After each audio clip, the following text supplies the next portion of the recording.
Coach's Corner is brought to you by Capital Investment Company of Virginia. Hello and welcome into another episode of Coach's Corner. I'm Mitch Stewart, and this morning I'm joined by Dawgs head coach Dan Bremner. Dan, thanks for joining me. Yeah, thanks, Mitch.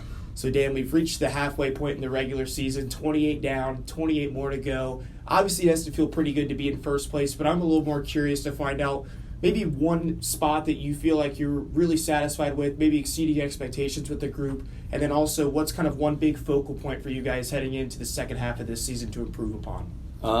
Just team defensive structure has been really, really solid. We have really good buy-in across the board from our forwards, our D. Obviously, our goalies are playing well, which is I think goes hand in hand in why we're in first place. If you look at goals against across the league, we're well below most teams on goals against average and goals over the course of the year as well.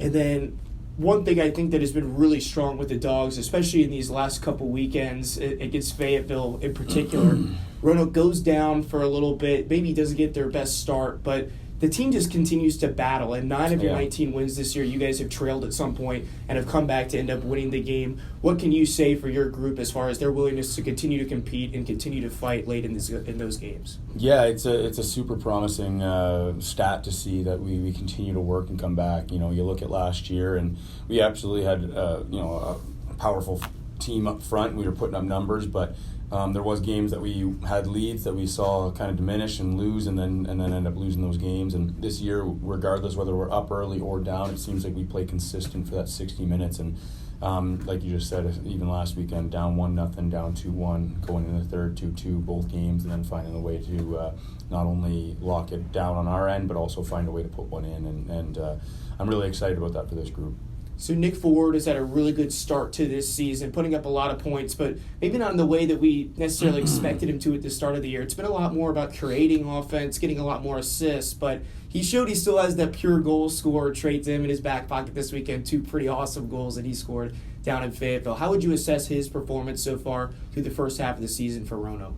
Yeah, I mean, Ford, and we could probably say a couple other guys in this category that you can look from the outside in and say you're having a pretty good start to the year as far as their overall points. But I know Ford wants more, and we've had conversations about how he gets to where he was putting the puck in the net like he was last year.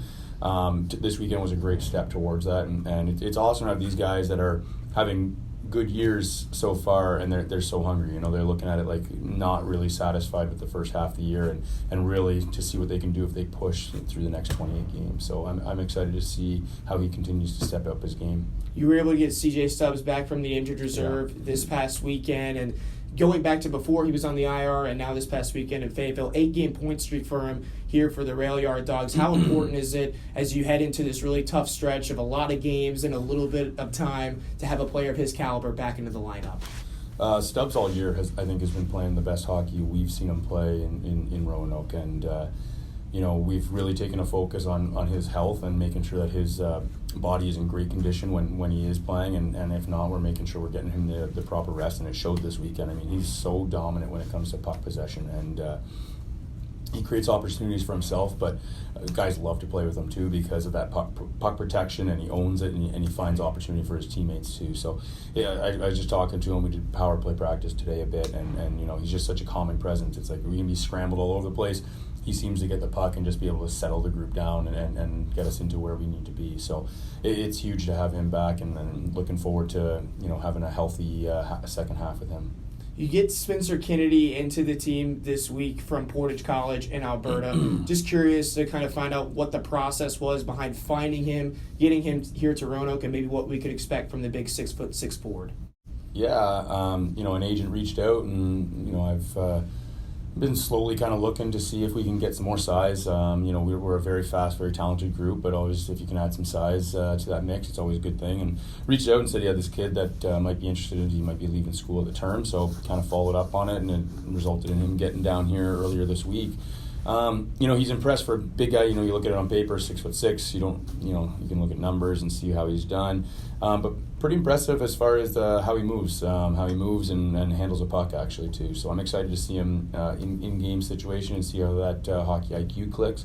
But he's very excited, and I'm excited to see what he talks about most is the physical part of the game. So he touts it, he talks it. So we're going to see if he can walk it this weekend. We'll get to see him on the ice this weekend. You get the Birmingham Bulls in town right here at Berglund Center. One of the stronger offensive teams in the league going up against Roanoke, one of the stronger defensive teams. You all were able to beat them 5-3 here back in December, but what should we expect from the Bulls as you guys take them on this weekend? They're high octane. I was talking to the guys just the other day doing our pre-scout on them, and I think they're the best transition team in the league. They're very, very quickly going from a turnover at their defensive blue line, and 5 seconds later they have a good scoring chance up ice. Same thing when they get back in their defensive zone, one mistake, and they got 4 guys sprinting up the ice. So very quick in that transition. We'll be prepared for it, but for us it comes down to puck management is such a premium. Those turnovers are really, really costly against a team like that. So we prepared this week, and we're excited for a really good matchup Friday, Saturday.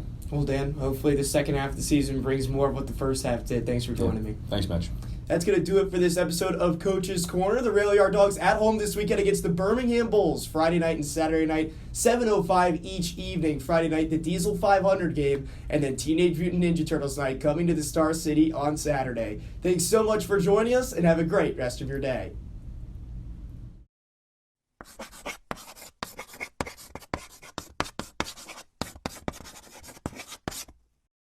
Coach's Corner is brought to you by Capital Investment Company of Virginia.